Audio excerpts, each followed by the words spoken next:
एक बार बोल तो दिया करो। राम राम। रुक रुक, कुछ लगा है, हटाओ हाथ। अरे हाथ हटाओ, अरे यार हाथ हटाओ। वायरल हो गया।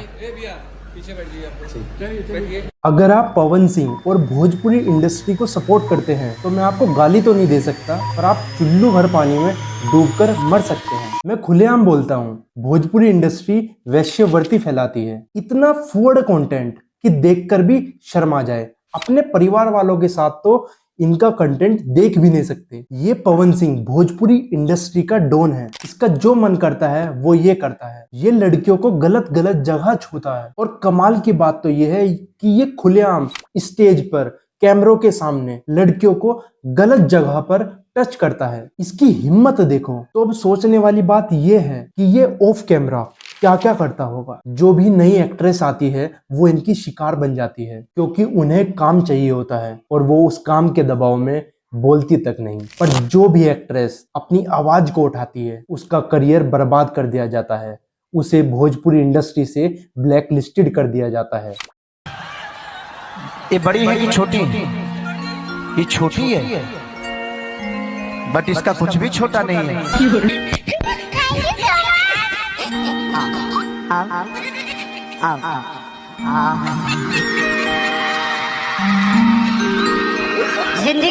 जिंदगी मिले तो खेसारी लाल यादव जैसे जहाँ चाहता वहीं पकड़ लेता है। ये है खेसारी लाल, मतलब ये तो इनके भी गुरु हैं। ये भी फूडता फैलाने में कम नहीं है। इनके आप आइटम सॉन्ग देखो, इनके आप फिल्में देखो, तो उसमें नंगपन ही दिखेगा आपको। ना कोई स्टोरी टेलिंग, ना कोई एक्शन, सिर्फ और सिर्फ नंगपन दिखेगा। और कमाल की बात यह है कि ये सब होने के बावजूद भी लोग इनको सपोर्ट करते हैं। हो ना हो, इनके सपोर्टर्स भी दिमाग से पैदल हैं, जो इतना सब देखने के बाद भी इनको सपोर्ट करते हैं। ये लोग इनके कमेंट सेक्शन में लिखते हैं कि Pawan Singh is my idol, Pawan Singh is my super hero. मतलब आइडल, अरे घंटे का आइडल। जो लोग वैश्यवृत्ति फैलाते हैं वो आइडल कैसे हो सकते हैं? और जब इन लोगों का ज्यादा विरोध होने लगता है तो ये बन जाते हैं धर्मात्मा। लंबा लंबा टीका लगाते हैं, मंदिर जाते हैं और वहां पर जाकर फोटो पोस्ट करते हैं कि हम तो भाई बहुत बड़े धर्मात्मा हैं, हम ये सब नहीं फैलाते, हमारी इसमें कोई गलती नहीं है। तो लोग फिर से पिघल जाते हैं। ये कुछ दिन भक्ति गाने गाते हैं, मंदिर मंदिर घूमते हैं, बिल्कुल एक संत बन जाते हैं। तो लोग फिर से पुरानी बातें भूलकर इनके साथ फिर से खड़े हो जाते हैं। अगर तब भी काम ना चले तो ये विक्टिम कार्ड प्ले कर देते हैं। बहुत आसान तरीका है इनका। इंस्टा पर, फेसबुक पर लाइव आएंगे, रोना धोना करेंगे और फिर से इनके सपोर्टर्स पिघल जाएंगे और फिर से इन्हें सपोर्ट करना स्टार्ट कर देंगे। इस वीडियो में आपने देख लिया होगा कि कैसे पवन सिंह ने एक्ट्रेस अंजलि राघव को किस बुरी तरह टच किया। हजारों कैमरा हैं, लाखों लोग हैं, उन सबके सामने इतना बैडली टच किया। और आप लोग साफ साफ देख सकते हो कि अंजलि राघव कितनी अनकंफर्टेबल थी, पर क्या कर सकती है वो न्यू एक्ट्रेस जो है। और ये ठहरे पावर स्टार पवन सिंह, इनके खिलाफ कौन बोलेगा? और जब लोगों ने पूछा कि आपने ऐसा क्यों किया तो उनका जस्टिफिकेशन आता है कि उनके कपड़ों में कुछ अटका हुआ था। पर वीडियो में साफ साफ दिख रहा है कि कपड़ों में कुछ भी नहीं अटका हुआ था। पवन सिंह ने जानबूझकर बैडली टच किया। राम राम जी, मुझे आप लोगों से बहुत ज़रूरी बात करनी है, क्योंकि मैं 2 दिन से बहुत ज़्यादा परेशान हूँ। क्योंकि कंटिन्यू मेरे पास डीएम आ रहे हैं कि ये जो लखनऊ वाला इंसिडेंट हुआ, इसमें मैंने कुछ बोला क्यों नहीं, एक्शन क्यों नहीं लिया, थप्पड़ क्यों नहीं मारा। और कुछ लोग मुझे ही गलत समझ रहे हैं। कुछ मीम्स पे लिख रहे हैं कि ये तो हंस रही थी, मजे ले रही थी। कि पब्लिक में कोई मुझे ऐसे टच करके जाएगा, उसमें मुझे खुशी होगी, मुझे मजे आएंगे। अंजलि ने बाद में ओपनली बोला कि मुझे अनकंफर्टेबल फील हो रहा था, पर इतने लोगों के सामने मैं क्या करती। और उन्होंने बोला कि मैं भोजपुरी इंडस्ट्री को छोड़ रही हूँ। मतलब एक टैलेंटेड एक्ट्रेस को अपना करियर सेक्रीफाइस करना पड़ा। और सपोर्टर्स क्या हैं? सपोर्टर्स तो मैंने आपको पहले बता दिया कि दिमाग से पैदल हैं। वो फिर से पवन सिंह के साथ हो लिए और अंजलि राघव को ही कमेंट सेक्शन में बुरा भला कहने लगे। उन्होंने बोला कि जब पवन सिंह उसको टच कर रहे थे तो अंजलि राघव हंस रही थी, उसे मजा आ रहा था। मतलब किसी औरत को कोई व्यक्ति इतना बैडली टच करेगा तो उसे मजा आएगा क्या? जब उसे पता है उसके सामने हजारों कैमरे हैं, लाखों लोग हैं, तो वो औरत क्या करती? आप इस वीडियो में साफ साफ देख सकते हैं कि अंजलि राघव अनकंफर्टेबल थी, पर फिर भी उनके अंधभक्त सपोर्टर्स अंजलि राघव को ही भला बुरा कहने लगे। क्या ही बोलूं इनके सपोर्टर्स के बारे में, वरना मेरे कमेंट सेक्शन में भी मुझे गाली देने लग जाएंगे। सिनेमा का काम होता है समाज को आईना दिखाना। हर रीजनल सिनेमा अपनी पहचान लेकर आता है। जैसे मराठी सिनेमा आर्थिक कहानियों के लिए जाने जाते हैं, तमिल और तेलुगु सिनेमा एक्शन फिल्म के लिए जाने जाते हैं, वैसे ही भोजपुरी सिनेमा भी संस्कार और भक्ति के लिए जाना जाता था।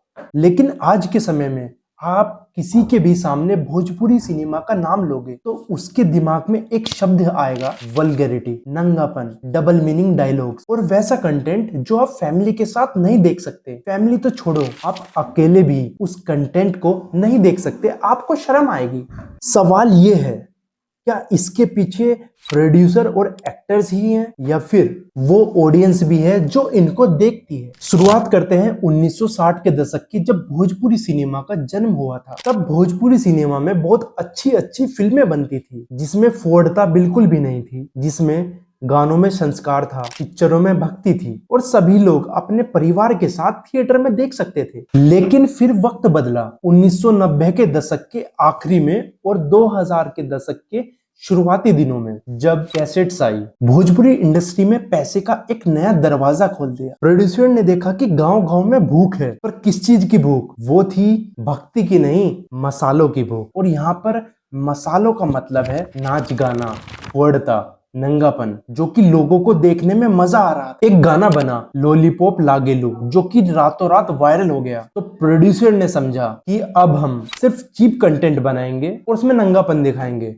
और डबल मीनिंग वर्ड को यूज करेंगे तो वायरल होगा और हम खूब पैसा छापेंगे। अब सोचो, जब बॉलीवुड भी उस दौर में आइटम सॉन्ग कर रहा था, तब भोजपुरी इंडस्ट्री पूरी तरह वल्गैरिटी की तरफ शिफ्ट हो गई। उसने नंगापन अपना लिया। हर चीज में डबल मीनिंग वर्ड्स यूज होना, हर चीज में नंगापन दिखना। शुरुआती दौर में काफी प्रोटेस्ट भी हुए, पीआईएल्स फाइल भी हुई, एफआईआर भी हुई, लेकिन पैसे और डिमांड के सामने सब कुछ दब गया। अब आते हैं एक्टर्स की तरफ। पवन सिंह, जिसके बारे में मैंने आपको बता ही दिया, खेसारी लाल, उसके बारे में भी मैंने आपको बता दिया, फिर भी एक बार और बता देता हूँ इनके चर्चे। इनका झुकाव तो आपने देखा होगा कि पॉलिटिक्स में काफी इनका झुकाव है। अपने आप को सुपर हीरो जो बोलते हैं ये लोग, चाहते तो ये हैं कि लोग हमें रेस्पेक्टफुल नजरों से देखें और काफी मंदबुद्धि लोग इन्हें देखते भी हैं, पर इनके जितना फोड़ता और नंगापन कोई नहीं फैला रहा। ये खुलेआम नंगापन फैला रहे हैं। इनकी प्राइवेट वीडियोस वायरल भी हो रही हैं। अगर आप इनकी पिक्चरों के पोस्टर देखोगे तो आप शर्मा जाओगे। मैं यहाँ पर आपको दिखा देता हूँ इनके पिक्चरों के पोस्टर्स कैसे कैसे होते हैं। और आइटम सॉन्ग और बोल्ड सीन से तो इनकी पूरी पिक्चरें भरी होती है और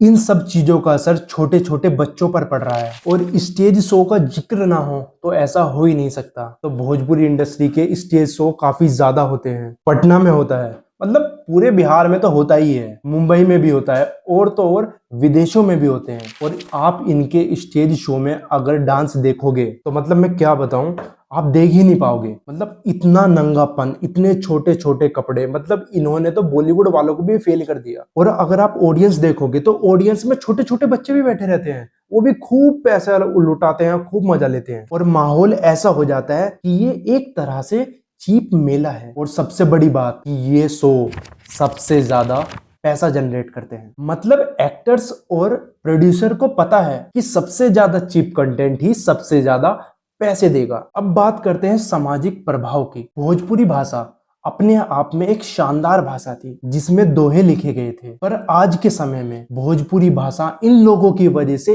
ऐसी भाषा बन गई है कि लोग अगर भोजपुरी भाषा में बात करते हैं तो सामने वाला हंस देता है। मतलब आज के समय में भोजपुरी भाषा की ये स्थिति हो गई है कि लोग भोजपुरी भाषा बोलने वालों को अनपढ़ समझते हैं। जितने दोषी प्रोड्यूसर और एक्टर हैं, उतने ही दोषी ऑडियंस भी हैं जो इन सब लोगों को बढ़ावा दे रहे हैं। मतलब इतना सब होने के बावजूद भी ऑडियंस इनको देख रही है, खूब पैसा लुटा रही है। अगर ऑडियंस ने वल्गर गाने ना सुने होते और ये गाने वायरल ना होते तो आज के समय में ये नौबत नहीं आती। मतलब जितने भी अच्छे आर्टिस्ट हैं उनको प्रमोशन नहीं मिलता, उनका टैलेंट दब जाता है और वे खुद में खुद इस इंडस्ट्री को छोड़ देते हैं, क्योंकि इस इंडस्ट्री में अब वही राज करेगा जो नंगापन दिखाएगा। अब सबसे बड़ा सवाल ये आता है कि आखिर ये सब चलेगा कब तक? क्या ये भोजपुरी सिनेमा सरवाइव कर सकता है आगे चलकर?